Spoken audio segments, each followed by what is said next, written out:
Well, good morning everyone and welcome to today's webinar where we are launching the next instalment in ANA's Evidence Snapshot series. This time we're looking at the effectiveness of online and mobile-based technologies for changing health behaviours, and we're going to look at a range of things from why we've seen an increased focus in this topic to what sort of things you need to consider when planning these sorts of interventions or these interventions that use these forms of technology. My name is Julia Lyon. I'm the National Project Manager for Agencies for Nutrition Action, and I'm thrilled to have Dr. Robin Whitaker join us today to share some New Zealand specific research in this area. Now, Robin's background is in medicine and as a public health physician. Her biggest contributions to research in the area of online and mobile-based technologies have been around the use of mobile phones for promoting smoking cessation. More recently, her research has focused on the broader issues or other issues around the prevention of depression and the promotion of healthy eating.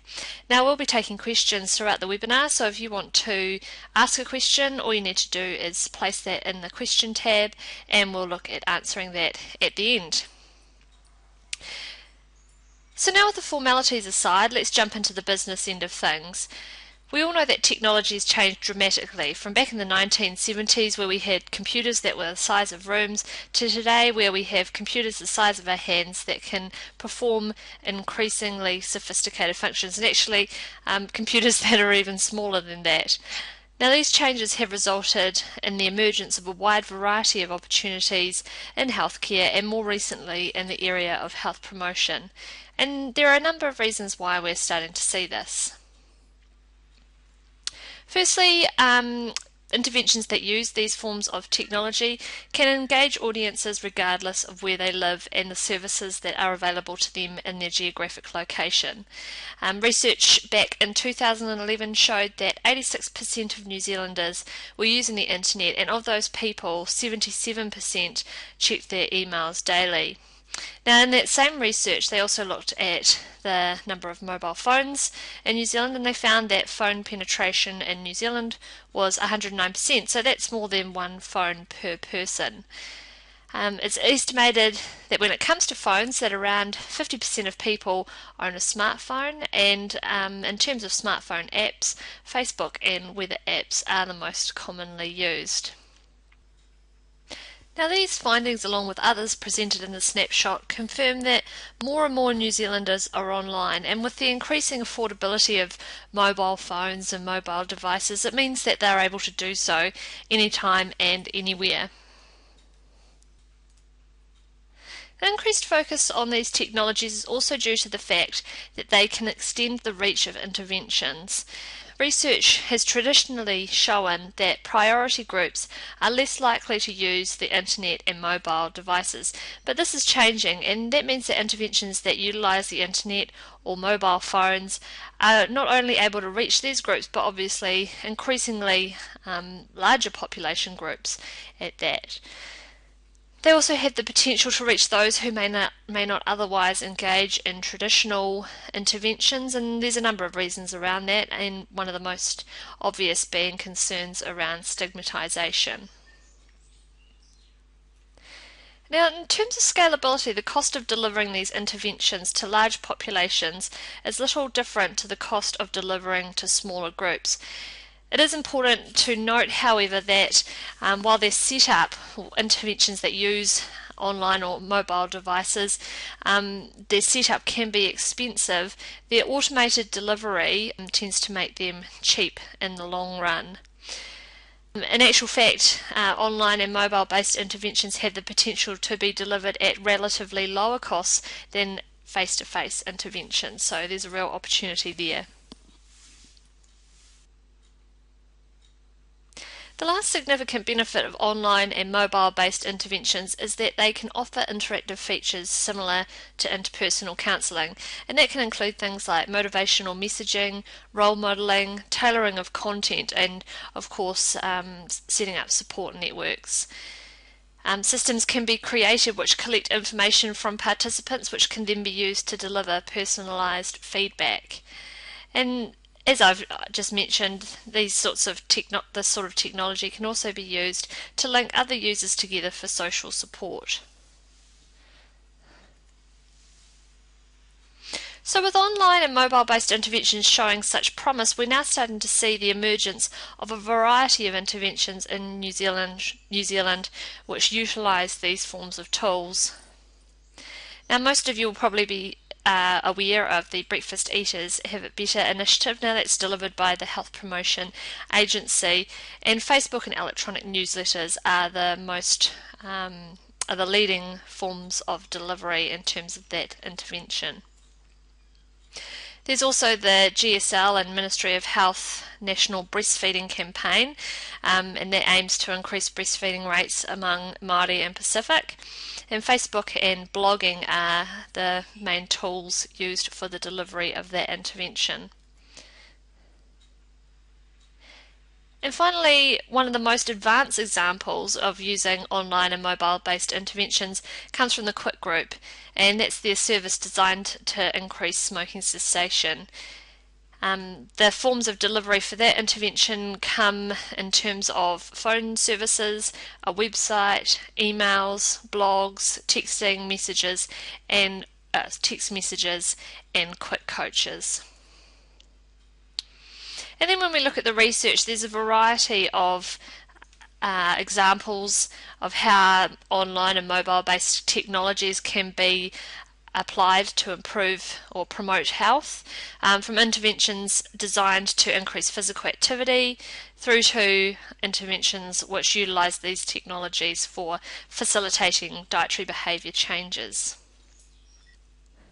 So what makes an effective intervention? Now, unfortunately, there is limited evidence for using mobile devices, and that's because the body of research on mobile versus internet-based interventions is relatively small.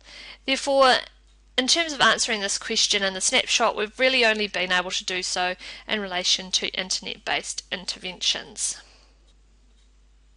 What we do know from the research is that tailored content holds considerable potential in increasing an intervention's effectiveness. So that refers to what I brought up earlier around collecting demographic information on participants and using that to send personalised messages back to them.